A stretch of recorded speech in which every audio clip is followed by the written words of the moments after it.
SER Podcast.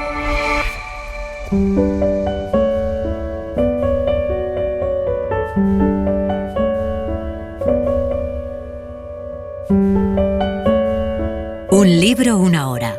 Dirigido por Antonio Martínez Asensio. Bienvenidos al podcast de Un libro, una hora. En este episodio os vamos a contar Los bienes de este mundo, de Irene Nemirovsky. Irene Nemirovsky nació en Kiev en 1903 y murió en el campo de concentración de Auschwitz en 1942. Los bienes de este mundo no se editó en formato libro hasta 1947, 5 años después del asesinato de Irene Nemirovsky en Auschwitz.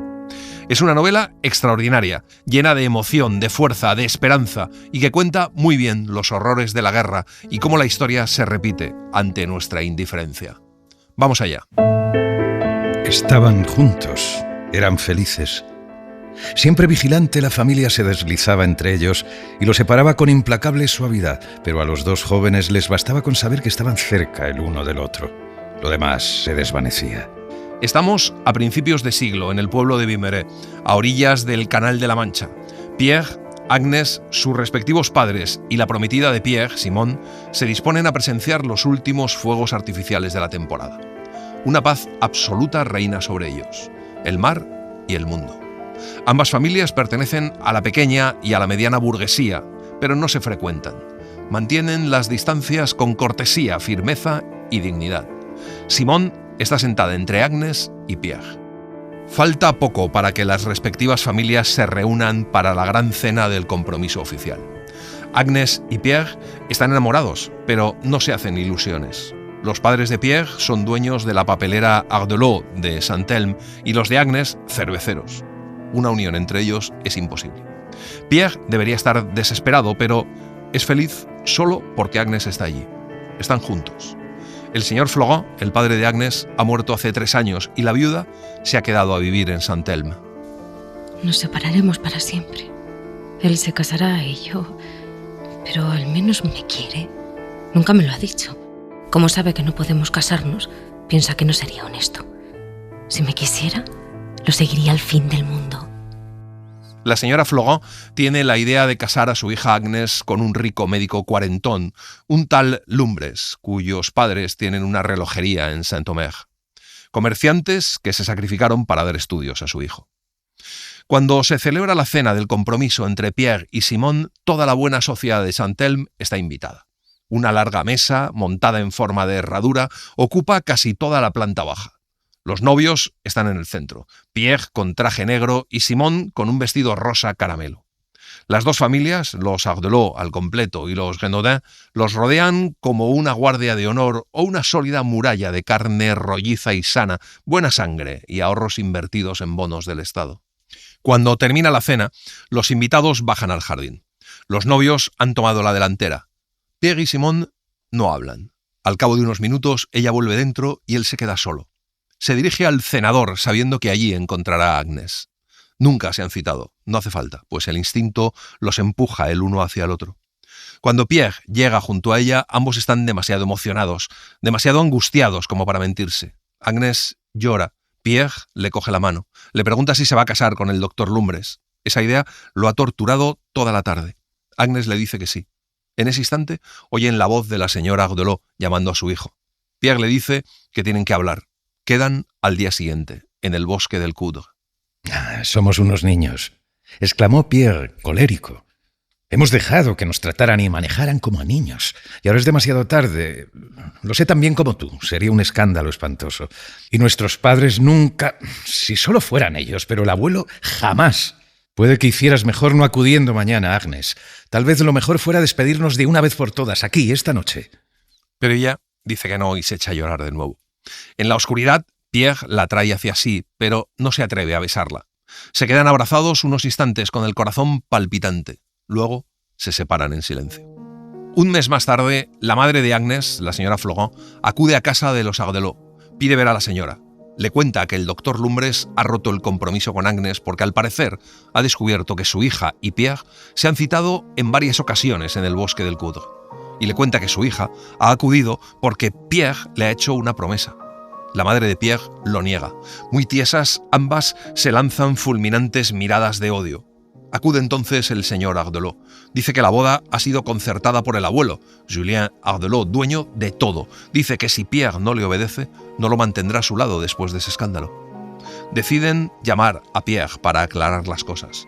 Cuando le cuentan lo que pasa, Pierre mira a sus padres pálido y desafiante, y luego se dirige a la señora Flogon. Señora, tengo el honor de pedirle la mano de su hija. Poco después, Pierre y Agnes, recién casados, con sus padres y los testigos, un pequeño cortejo que se siente desdichado y perdido bajo la lluvia de París, salen de la iglesia. Julien Ardelot se ha negado a ver a su nieto. La señora Flogon piensa que se ablandará cuando nazca el primer nieto. De momento, la fortuna de la joven pareja se limita a la modesta dote de Agnes y los ahorros del matrimonio Ardelot que le han ofrecido a su hijo. En cuanto a Pierre, ha renunciado a sus legítimas ambiciones, a sus esperanzas. Son felices. Pasarán la noche de bodas en un hotel. Están avergonzados de sí mismos, del destello de sus flamantes alianzas, de su aspecto de recién casados. A Pierre le desagrada la habitación. Acostumbrados al silencio de Saint-Elme, el estruendo de los coches, las voces en los pasillos y los sonidos de la calle les crispan los nervios. Las emociones del día, el cansancio y la novedad del decorado inhiben su deseo. Nunca se han sentido menos atraídos el uno por el otro. Al cabo de un rato, Pierre trató de hablar, de bromear con su mujer. Su mujer, a quien apenas reconocía con aquel vestido que nunca le había visto y el peinado nuevo. Sin embargo, de pronto todo cambió. Agnes se había sentado delante del espejo y estaba quitándose las horquillas. Pierre se armó de valor y, murmurando repetidamente su nombre, posó los labios en su pelo y la besó. La deseaba. Ella esperaba dócil, trémula, insegura. Como señala Jacinta Cremades en El Cultural, Nemirovsky se sumerge en el periodo de entreguerras en Francia como muy pocos escritores lo hacen. Escribe con la inmediatez de quien lo ha vivido en su propia piel. Primero de niña junto a una madre, más asidua a las fiestas que maternal, y luego de joven, luchando contra las normas de una sociedad burguesa a la que pertenecía. Nemirovsky retrata y vive un momento histórico en el que todo, las costumbres, las ideas, las fronteras, se están desmoronando. Los bienes de este mundo cuenta con precisión la vida de una familia desde 1900 hasta el advenimiento de la Segunda Guerra Mundial. Son los últimos días de julio de 1914. El mundo entero parece tambalearse y desmoronarse. Nadie quiere pensar en la guerra, pero se percibe el ardor de su aliento. Pierre Ardelot regresa de España con su mujer y su hijo, Guy, para incorporarse a su regimiento. Tras casarse, ha hecho prácticas como ingeniero primero en Budapest y luego en Madrid. Sus padres no lo ven hace 2 años y medio. No conocen a su nieto, nacido en España. Pero sus padres no han ido a buscarle a la estación solo para mantener las apariencias. La vida en sociedad está hecha de matices. Cuando Pierre va a ver a sus padres, no les puede dedicar mucho tiempo porque se marcha en 1 hora. Agnes se quedará en Saint-Elme con su madre. El padre de Pierre tiene la convicción de que una guerra mundial será breve y apenas supondrá derramamiento de sangre. Esa noche, muchas madres deben despedirse de sus hijos. Esa noche, en Saint-Elme, todas las madres piensan: al mío no le pasará nada. Eran los primeros días de la guerra, esos en que se llora a los que caen y se sufre por los que parten. Después la gente se habitúa y solo piensa en una persona, en su familiar. Al comienzo de una contienda el corazón es del todo nuevo, aún no ha encallecido. En Saint-Elme, donde hasta entonces nadie ha pensado en los demás sino con indiferencia o malicia, de pronto algo une a todas aquellas familias hostiles, divididas por 1000 envidias, por 1000 rivalidades en cuanto a la situación social o la riqueza. Las noticias del frente son malas. La población sigue acostándose, levantándose y comiendo a pesar de la contienda. Y Agnes juega con su hijo, mientras que en zona de guerra cada segundo muere un hombre que podría ser Pierre. Bélgica está ocupada. El enemigo ha penetrado en Francia por el norte y se encuentra a solo 2 días de marcha de Saint-Elme, pero Saint-Elme no se mueve. Dormita en su engañosa seguridad. Y una noche se despierta presa del pánico. Los alemanes están a un paso de allí. Todo el pueblo se va. Agnes se viste a toda prisa, envuelve al niño en una manta y sale. El estruendo de los cañones se oye con claridad. La calle está atestada de gente. La casa de Julien Ardelot está en plena actividad. Los padres de Pierre cargan el coche. El patriarca, Julien, ha decidido quedarse y también lo hacen las señoritas solteronas, Ardelot-Arqués. Simone Renaudin y la anciana parienta que le hacía las veces de dama de compañía no tardaron en encontrarse con los Ardelot en la carretera. Las señoras asomaron la cabeza por las ventanillas e intercambiaron fríos saludos de circunstancias. Los dos coches que se habían librado de la requisa eran viejos y amplios. Aunque ambos maniobraron con astucia para adelantarse mutuamente, cuando llegaron a la carretera nacional tuvieron que colocarse uno detrás del otro y esperar su turno. Era la mañana siguiente a una batalla perdida. Agnes ha cogido en brazos a su hijo Guy, que se ha despertado llorando. Lo aprieta contra su pecho pensando que su hijo no volverá a ver una guerra. Hacia mediodía, el coche de los Renaudin intenta adelantarlos, da un bandazo y manda a Charles Ardelot y a los suyos a la cuneta. Todos bajan sanos y salvos, aunque Agnes con un corte en la frente. El coche de los Renaudin choca contra un árbol unos metros más adelante y queda inutilizable. Sacan los bultos y las maletas y esperan en el arcén mientras el chofer va en busca de ayuda. Pero el caos es cada vez mayor e inquietante. Los Ardelot y los Renaudin, enemigos en Saint-Elme, están sentados juntos en la cuneta como vagabundos. Las únicas que no hablan son Agnes y Simone, que se miran con disimulo. Agnes piensa que Simone está gorda y Simone que el niño es enclencle y que ella le habría dado a Pierre unos hijos preciosos. Agnes dice al fin que hay que continuar y seguir las vías del tren hasta donde vuelva a circular, pero Simone prefiere esperar al chofer. Era de noche y Simone no se había movido. El chofer seguía sin aparecer. Estaba sola, a la espera. Nada la habría hecho marcharse de allí. Ponía en ello un empeño feroz, como si desafiara a Agnes a distancia. Simone Renaudin no se rendiría, no se dejaría abatir por la fatalidad, salvaría del desastre sus bienes y su persona. Algún día Pierre lamentaría no haberse casado con ella. Aún no sabían de lo que era capaz. De pronto, oye el ruido confuso de pasos, voces, ruedas pesadas y caballos al galope. Muchos van a pie. Simone ve que uno de los soldados que se acerca con dificultad arrastra los pies. Con voz ronca y jadeante le pide un poco de agua o vino. Simone no encuentra nada en su coche. En el de los Ardelot encuentra los restos de una botella de leche preparada para el pequeño Guy. El soldado es joven y tiene el mismo aspecto mugriento, exhausto y sufriente que cualquiera esa noche. Bebe ávidamente y luego se deja caer en la cuneta al límite de sus fuerzas. Simone le da unos sándwiches y un melocotón que el joven devora. Después se queda recostado junto a ella. Se llama Roland Bourguer. Es la primera vez en su vida que Simone está a solas con un hombre. El hombre le pregunta hacia dónde se dirige y le pide su dirección en París.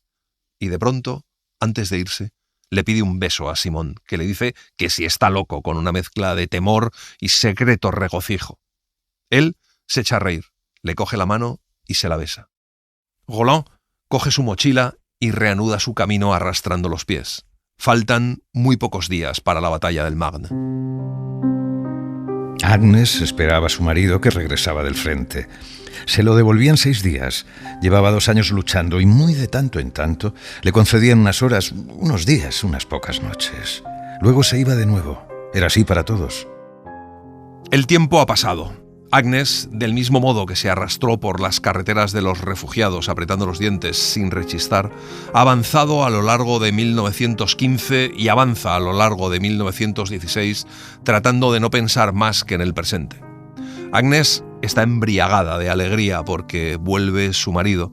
Vive en París con su madre y los Ardelot. Saint-Elme ha sido ocupado por los alemanes. Nada se sabe de Julien ni de la fábrica. No tienen mucho dinero y el apartamento en el que se han instalado es incómodo. Todo ocurre como tantas veces lo ha imaginado Agnes. El sonido del taxi en la calle, la voz de la madre de Pierre temblando de ansiedad y felicidad, el viejo ascensor que sube lenta y solemnemente. Luego, el contacto de una ruda y dulce mejilla masculina contra la suya, la mano de Pierre en su brazo, su voz en sus oídos. Para Agnes no existe ya nada más. El primer instante maravilloso ya ha pasado. Qué deprisa se sucederán los demás, Dios mío. Qué pronto se irá. En marzo, los cañones de largo alcance llevan 6 días bombardeando París. No tienen noticias de Pierre desde hace más de un mes. Agnes, pálida y sin lágrimas ya, se encierra en su cuarto con el niño. La madre de Pierre está mala. La madre de Agnes se pasa el día corriendo de la habitación de una a la de otra. Y el padre de Pierre cumple con sus deberes cristianos. Es un hombre obediente, insiste en bajar al sótano al primer aviso de la sirena, pero tras 4 años de triunfo de la muerte violenta, incluso él empieza a resignarse a ella. Es Viernes Santo. En la iglesia de Saint-Gervais va a empezar el oficio de tinieblas. El padre de Pierre se arrodilla y piensa en su hijo. Ruega por él. De repente, un obús alcanza el muro izquierdo del templo, destrozando un contrafuerte. Bajo las piedras, bajo las vigas, bajo el denso polvo blanco, queda el cadáver ensangrentado de Charles Ardelot. Era el final. La guerra había acabado. Pierre estaba vivo, gravemente herido y prisionero en un hospital de Alemania. Habían recibido noticias de las regiones invadidas. Saint-Elme había pasado de mano en mano varias veces, se hallaba en ruinas. El castillo, la casa de los Ardelot, la iglesia, la fábrica, ametrallados y bombardeados. Ya solo eran piedras calcinadas, cenizas, escombros, muros entre los que empezaba a crecer la hierba. El viejo Julien Ardelot ha sobrevivido. Tomado como rehén y luego liberado, volvió a Saint-Elme durante la ocupación alemana y obtuvo autorización para vivir en la casa de campo que poseía en los alrededores. Más que nunca, es el amo de su casa, rey y oráculo. Sus convecinos lo consideran un símbolo de aquella tierra indestructible. Interviene en todo, lo decide todo. Saint-Elme se reconstruye según sus instrucciones. Se están reedificando las mismas casas en los mismos sitios. Acepta que Pierre trabaje en la fábrica, eso sí, en un puesto aún más modesto que el que ocupó su padre, pero a Agnes no quiere ni verla. Simon se ha casado con el soldado con el que se encontró el día que huían de Saint-Elme. Ha vuelto al pueblo y quiere meter en la fábrica a su marido. Bourguer tiene una pésima reputación de juerguista y mujeriego, pero ahora dispone del dinero de Simon. Pero Simone es una chica prudente y ha sabido proteger su dinero con todas las garantías necesarias. Simone quiere invertir en la fábrica el capital que Julien Ardelot codicia desde hace años. El país estaba exhausto y lo único que quería era descansar. Todo lo impacientaba, hasta el recuerdo de sus glorias. Para empezar, no quería seguir pensando en la contienda. Cualquier otro asunto parecía más interesante, más vivo, más actual que la guerra.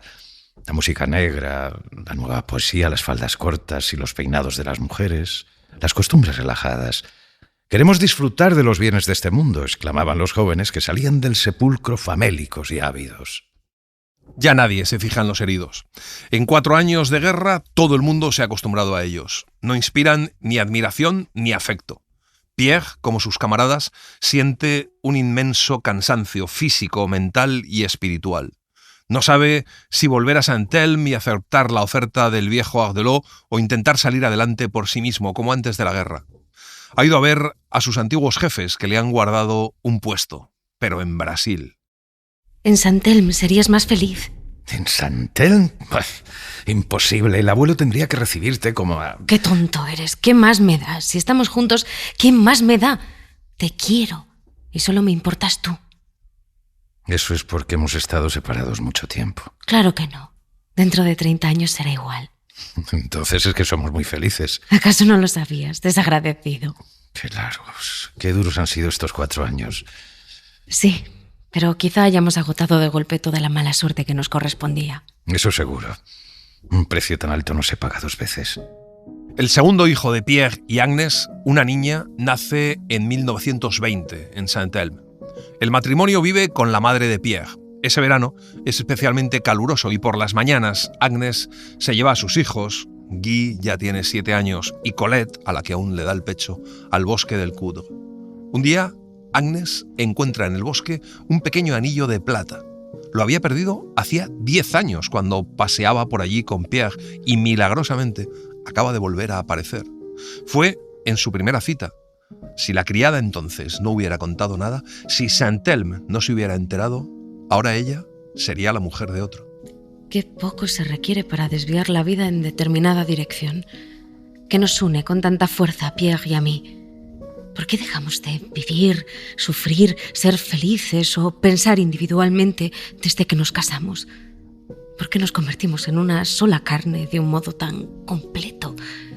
Hay matrimonios que nunca lo consiguen. Es un gran misterio y una gran suerte. Cuando Julien Ardelot cumple 85 años, su familia lo celebra con especial solemnidad. Se anuncia que Agnes será invitada por primera vez a la reunión anual a la que hasta entonces Pierre siempre había acudido solo. Guy ya tiene 11 años y acompañará a su madre. En los últimos meses, el anciano ha decaído. Cuando se enfada, ninguno de los Ardelot tiembla ya, sino que se limita a negar con la cabeza. Todos tienen curiosidad respecto a la herencia. Bourguer se convertirá en socio de Pierre cuando el abuelo muera, pero casi toda la fortuna del anciano ha acabado invertida en la fábrica.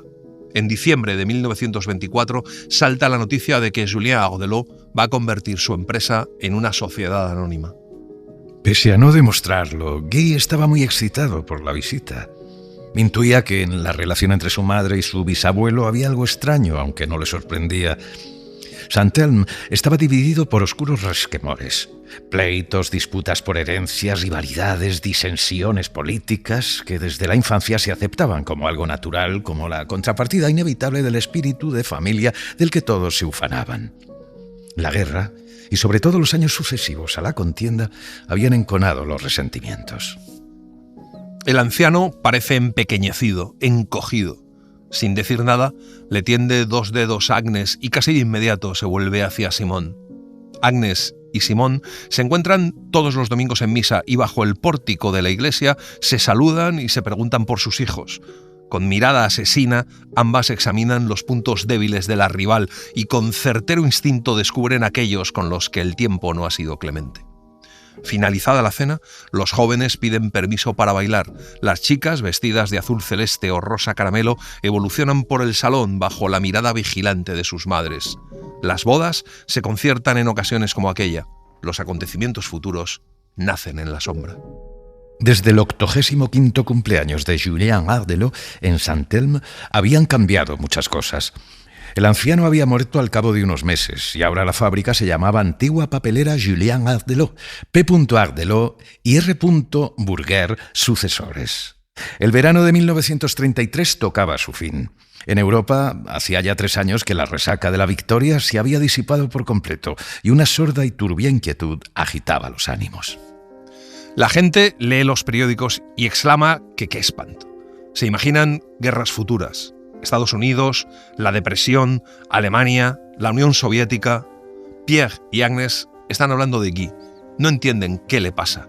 Nunca arde con una llama uniforme. Tiene una aventura en París, es de temperamento apasionado y enamoradizo y va bien en los estudios. Cuando Guy aparece es para pedir a su padre el coche. Se marcha a Le Touquet, que está a 2 horas de allí. Tanto Agnes como Pierre piensan que no actúan como deben con su hijo, que no son lo bastante firmes si pretenden retener a su hijo, ni lo bastante hipócritas si pretenden hacer la vista gorda.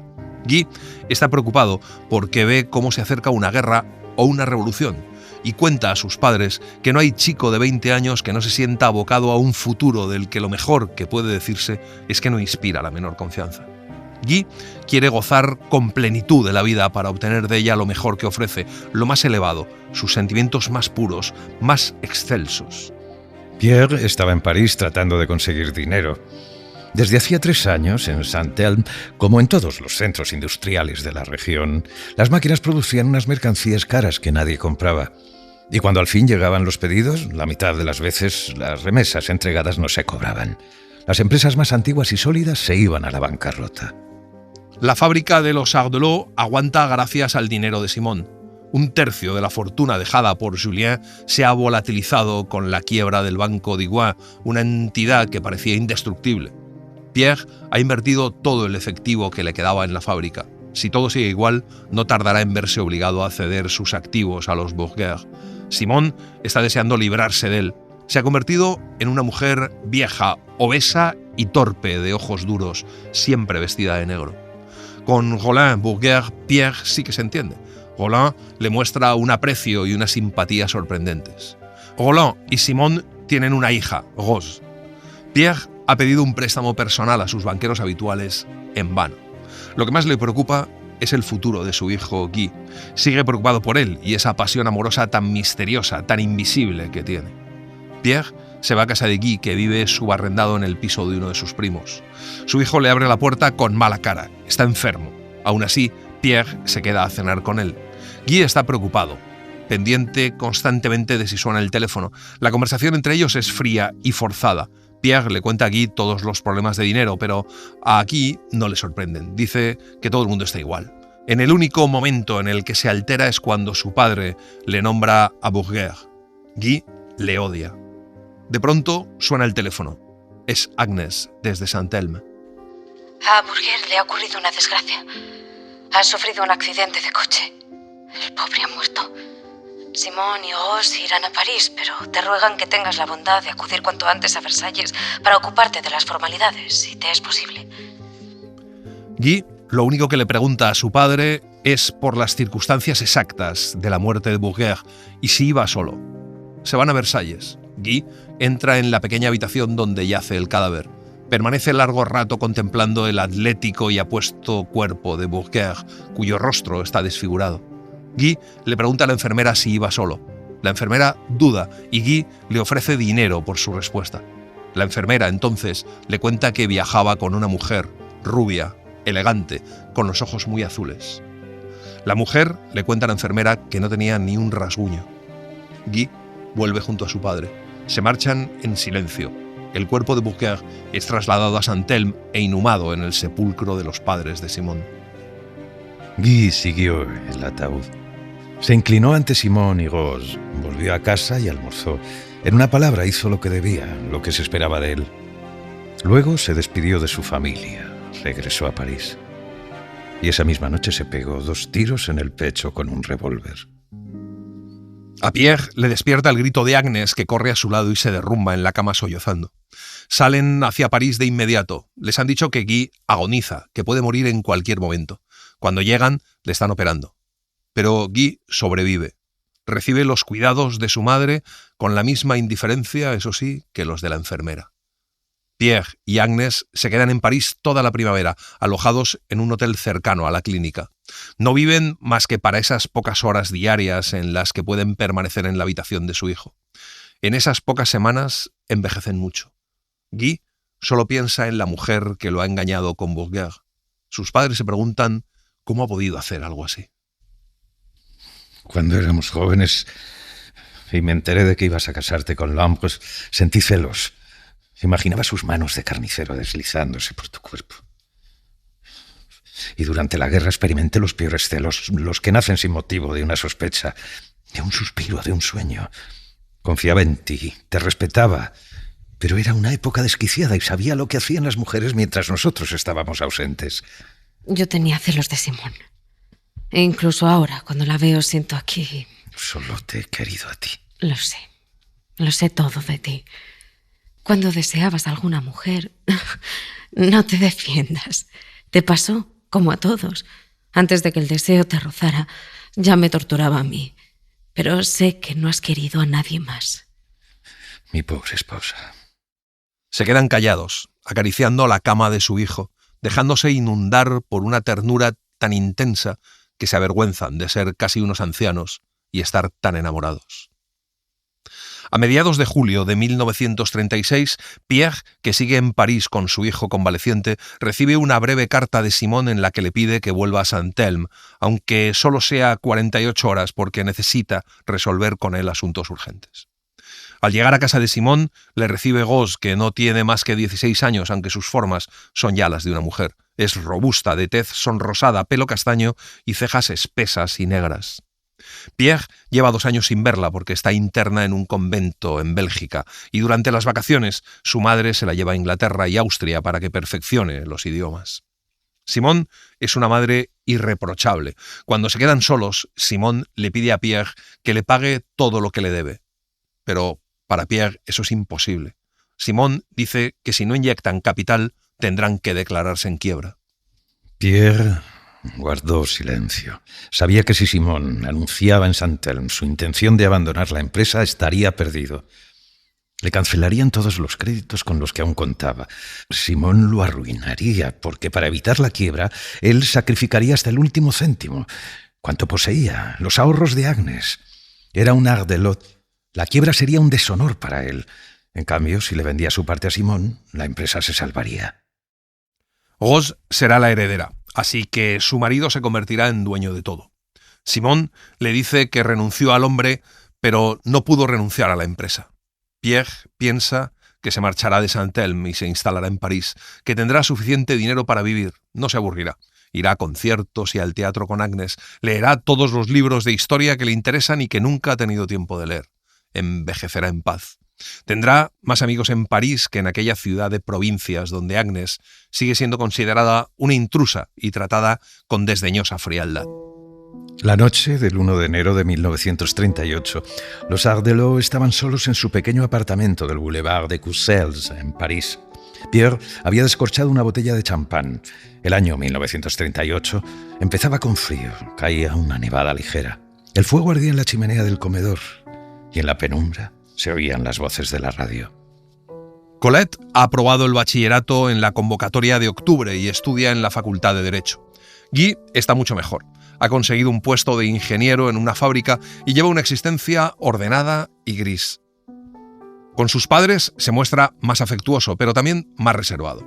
Sus lecturas, sus amistades, sus ideas son un misterio para Pierre. Poco después muere la última solterona de los Ardelot-Arqués. Ni Pierre ni Agnes pueden ir a Saint-Elme, así que encargan a Guy que vaya y va con Colette, su hermana. Se alojarán en casa de su abuela materna. Todo Saint-Elme está presente en el funeral en la pequeña iglesia nueva. Guy ve alrededor rostros que recuerda de la infancia. Justo enfrente tiene a Simone Bourguer y a su hija. Guy piensa que Rose es alta y guapa. Se llevan 7 años y es la primera vez que se fija en ella de verdad. Por lo demás, la mira con animadversión. Rose será mayor de edad en 1941. Al día siguiente, los Bourguer invitaron a su casa a Colette y Guy. Debido al luto, se trataría de una cena casi íntima, pero Saint-Elme se enteraría de que los antiguos y los nuevos dueños de la fábrica mantenían buenas relaciones. Los sutiles matices de la urbanidad enmascaraban todas las disensiones, igual que el agua fresca y reluciente oculta el limo de un estanque. Colette, muy ilusionada con asistir a aquella cena, se pinta los labios, pese a que las chicas de Saint-Elme no se maquillan. Acabada la cena, la señora Bourguer se instala en el sillón con la labor en las rodillas y unos documentos de la fábrica sobre una mesita delante de ella que va consultando mientras teje la fina y áspera lana con la que confecciona prendas para los hijos de sus obreros. Sentados en las incómodas sillas, los jóvenes hablan a media voz.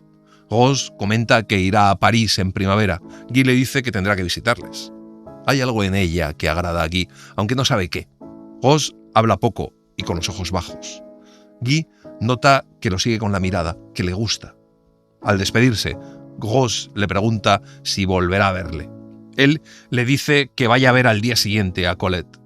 Los hermanos vuelven a casa andando en contra de la costumbre del pueblo. Pasan ante su antigua casa, en cuyo balcón hay un letrero que pone «Se vende». La gente esperaba la guerra como quien espera la muerte, sabiendo que no escapará de ella, que solo podrá pedir una prórroga. De acuerdo, llegarás, pero aguarda un poco. Hasta que haya construido esta casa, plantado este árbol, casado a mi hijo. Espera hasta que ya no tenga ganas de vivir. A la guerra se le pedía lo mismo. Unos meses más de tranquilidad, un año más. Una suave y despreocupada estación más. Sin embargo, se vive como en el pasado. Se ofrecen grandes cenas en las que algunos pájaros de mal agüero hablan de las guerras futuras como si ya las hubieran vivido. Las mujeres niegan con la cabeza mientras los criados sirven los platillos de cristal y las cucharillas de plata sobredorada para los postres. Alguno pronostica que en primavera Hitler mandará sus tropas a Ucrania. España está en guerra. La gente se casa, muere, tiene hijos. En casa de los Ardelot y de los Bourguer reina un gran alboroto porque Guy quiere casarse con Rose. A los Ardelot les desagrada que la gente piense que su hijo codicia la dote de Rose. La señora Bourguer ha dicho que jamás dará su consentimiento a esa unión. Rose ha vivido casi 3 meses en París, donde ha visto a Guy a diario, y al regresar a Saint-Elme ha anunciado que tiene novio. Para Simone fue un duro golpe. De pronto volvía a encontrarse de frente con aquellos Ardelot. De pronto resultaba que el hijo de Agnes acabaría como dueño de la fábrica. Por fortuna, Rose solo tenía 18 años, aún estaba sometida a ella. Pero los tiempos en que se encerraba a una hija o se la casaba por la fuerza habían pasado a la historia.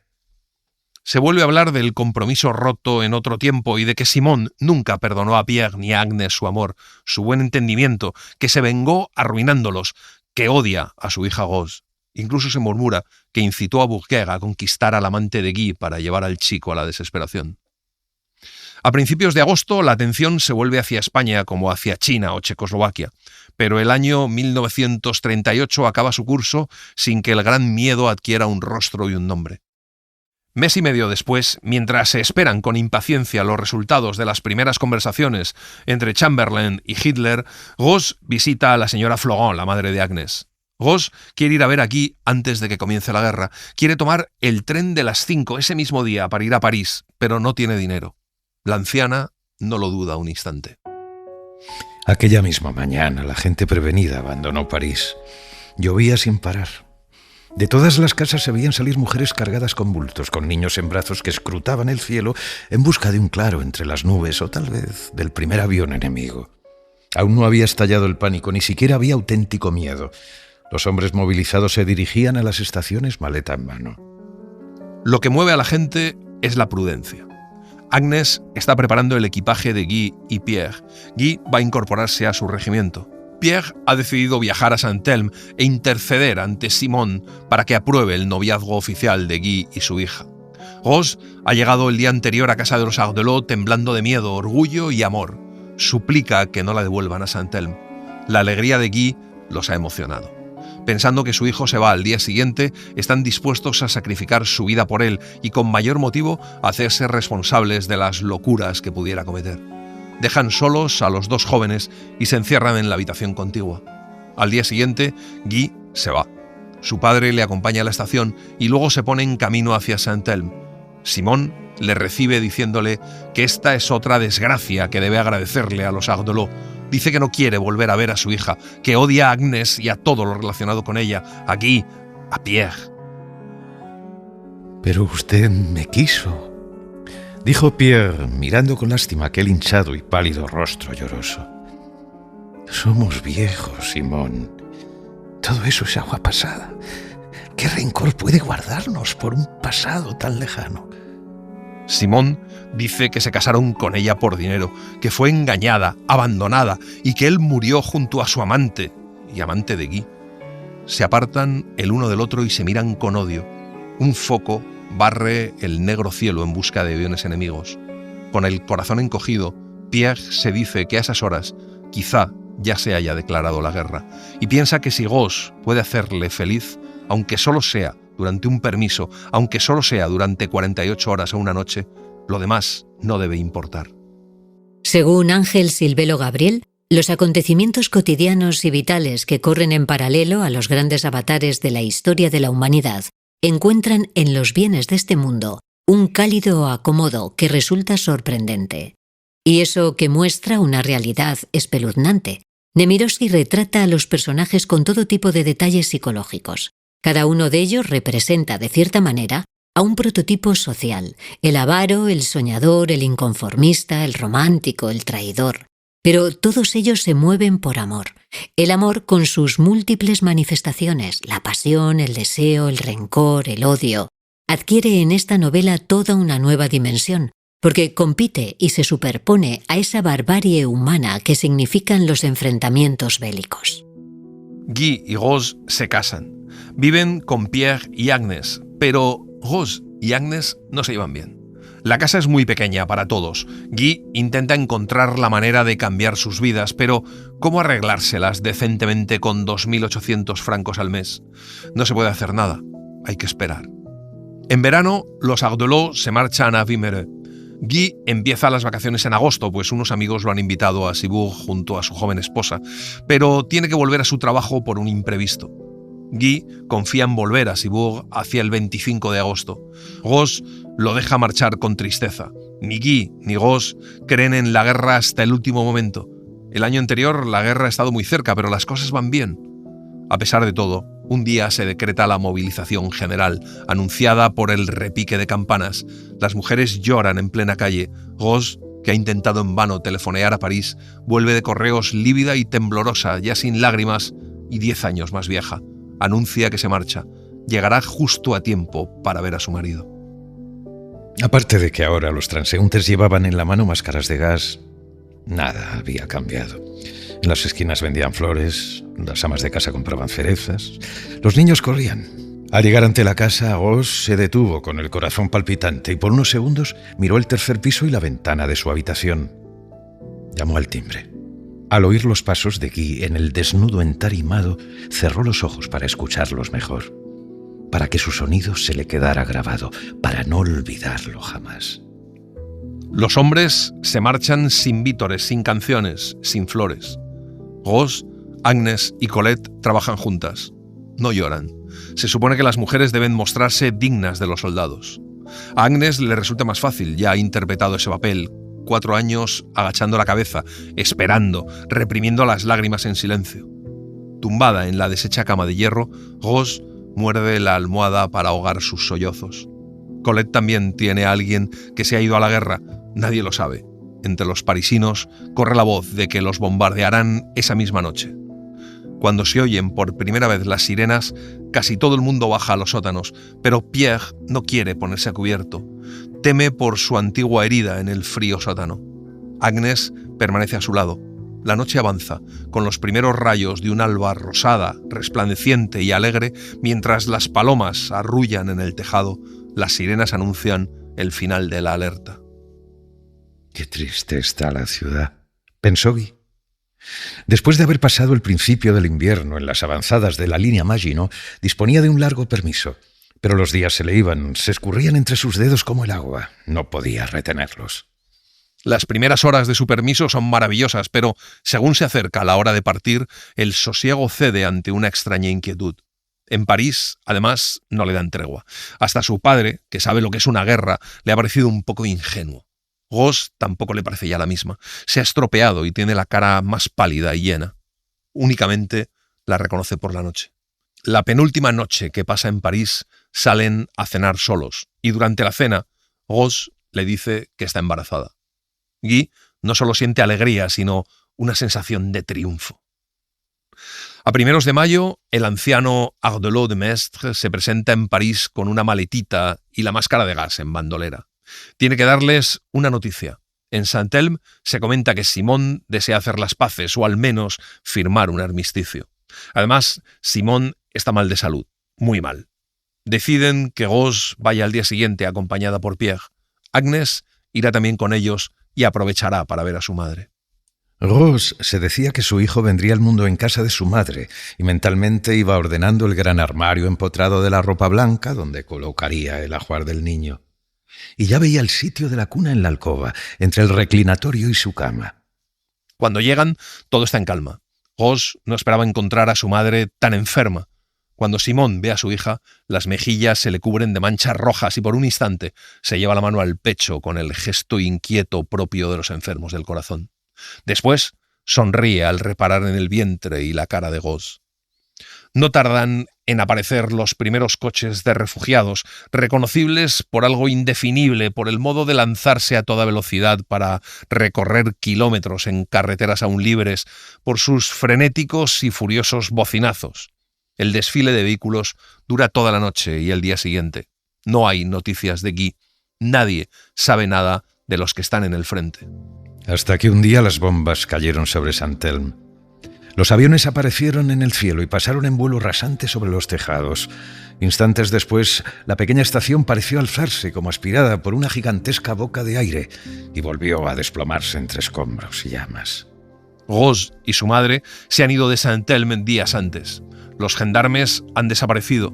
Como únicos responsables de Saint-Elme queda un pequeño grupo de hombres y mujeres en el que Pierre y Agnes ocupan, a su pesar, el lugar más destacado. Solo ellos están tranquilos, solo ellos saben hablar con voz serena y agradable, animar a los otros. Los refugiados procedentes de Bélgica y del norte pasan ante las ventanas de Agnes día y noche, sin coches a veces. Llevan a los niños en brazos y atos a la espalda. Agnes ya no duerme ni come. Mientras da de comer a los ancianos, cambia a los niños o venda a los heridos, los desaprensivos entran en la cocina, fuerzan las alacenas y se llevan todo lo que está al alcance de la mano. No tiene noticias de Gauze.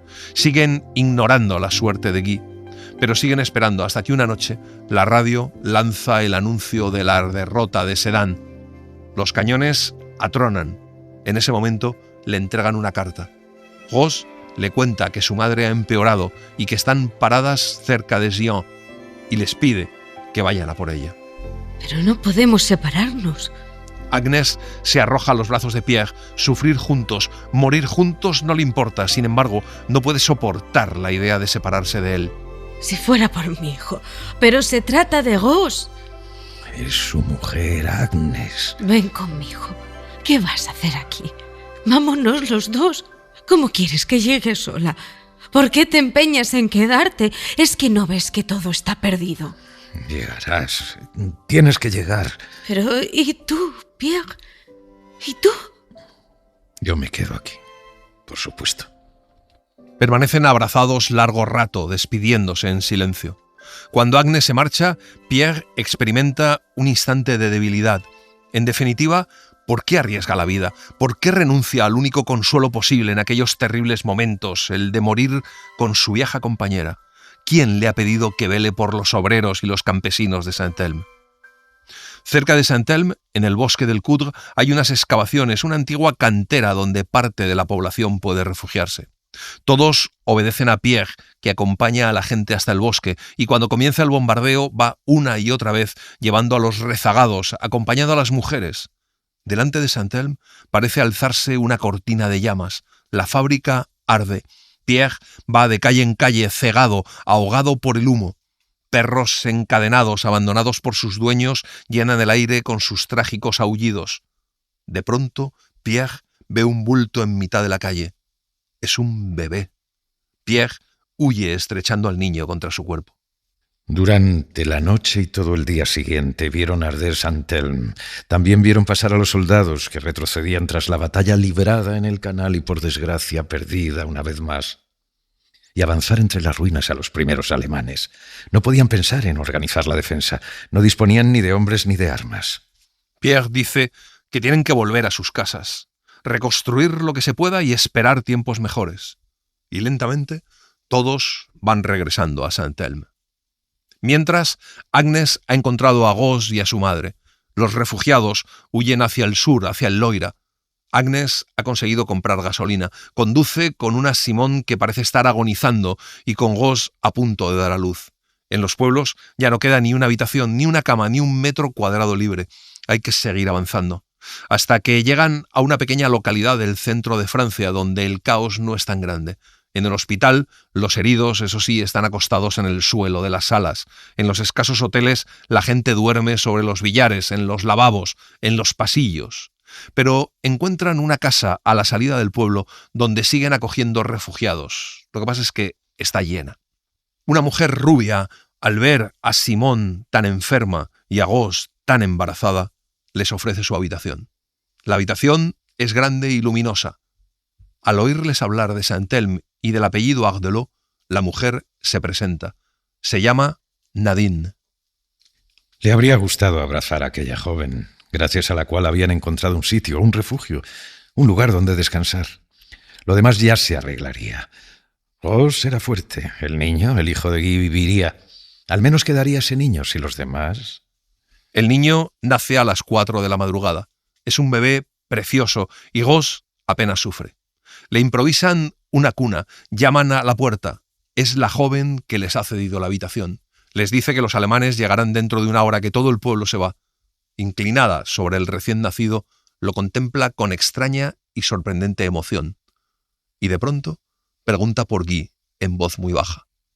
Agnès la mira estupefacta y de pronto recuerda el nombre que decía Guy entre delirios cuando estuvo a punto de suicidarse.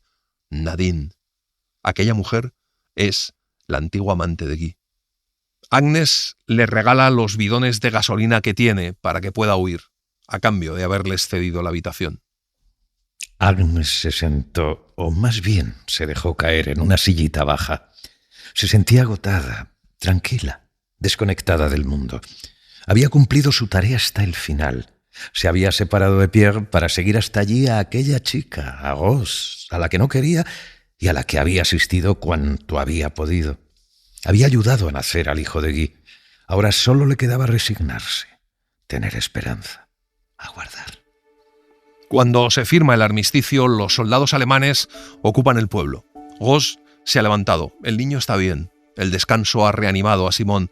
Los teléfonos vuelven a funcionar. Ya se puede viajar. Los alemanes han puesto orden en el espantoso caos del éxodo. Agnes hace la maleta, besa al niño y se despide de Rose y Simone. Un coche enviado por la familia de Simone va a ir a buscarlas, a Simone y a Rose. Agnes va a regresar a casa. Quiere reencontrarse con Pierre y con Saint-Elme. Ni por un momento duda que Pierre esté vivo. Sigue adelante incansablemente, sorteando los peligros con la seguridad de una sonámbula que camina por el borde de un tejado, impulsada por una fuerza interior que le dice lo que debe hacer y decir. Cuando le niegan los salvoconductos necesarios, cuando le niegan la gasolina, cuando la echan, ella vuelve a la carga, espera durante horas en la Kommandantur y consigue siempre lo que quiere, hasta la siguiente dificultad. Cuando gasta la última gota de gasolina, continúa viajando en los camiones o en las carretas que encuentra, o en tren cuando se restablece la circulación ferroviaria. Y un día el milagro que tanto había esperado se produjo. En una lista de prisioneros leyó el nombre de su hijo y poco después consiguió al fin permiso para volver a Saint-Elme. Ve casas en ruinas, un puente destruido y, por fin, un desierto calcinado. Saint-Elme. Unos hombres trabajan en la carretera derribando tambaleantes muros a golpes de piqueta. Son obreros de la fábrica. Agnes pregunta por su marido. Está vivo. Está en la cantina, le dicen. La cantina es un cobertizo de madera construido a toda prisa en el que dan de comer a los niños. Allí está Pierre.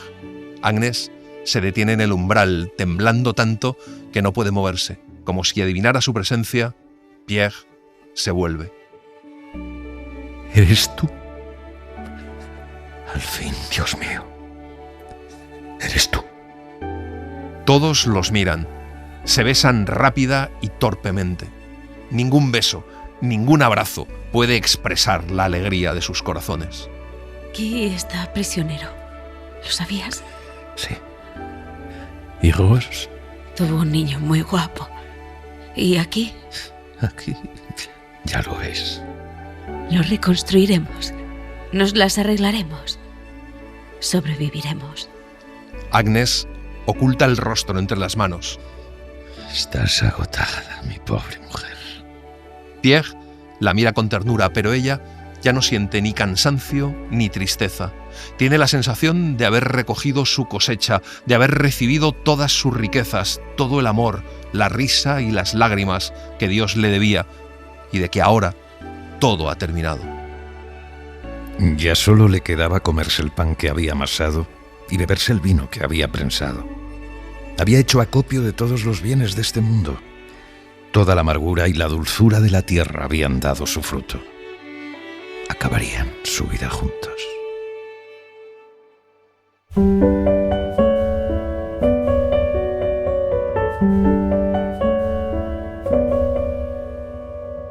Y así les hemos contado Los bienes de este mundo, de Irene Nemirovsky. Hemos seguido la edición de la editorial Salamandra, con traducción del francés de José Antonio Soriano Marco. Gracias por estar ahí y gracias por leer. Un libro, una hora, en la cadena SER. Un programa escrito y dirigido por Antonio Martínez Asensio, con las voces de Eugenio Barona y Laura Carrero del Tío, y la participación de Olga Hernán Gómez. Diseño sonoro de Julia García Soto. Edición y montaje de sonido de Pablo Arévalo. Y en las redes, Laura Martínez Pérez. Para no perderte ningún episodio, síguenos en la aplicación o la web de la SER, Podium Podcast o tu plataforma de audio favorita.